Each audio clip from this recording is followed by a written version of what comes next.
ولا تحسبن الذين قتلوا في سبيل الله أمواتا بل أحياء عند ربهم يرزقون فرحين بما آتاهم الله من فضله ويستبشرون بالذين لم يلحقوا بهم من خلفهم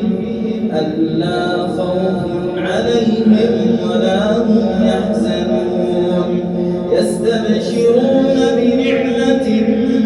من الله وفضل وأن الله لا يضيع أجر المؤمنين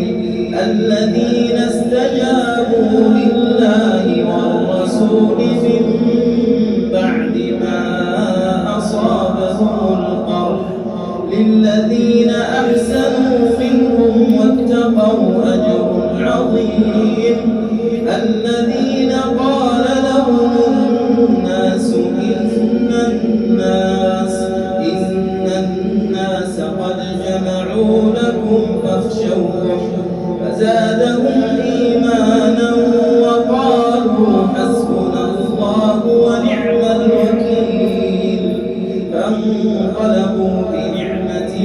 من الله وفضل لم يمسسهم سوء واتبعوا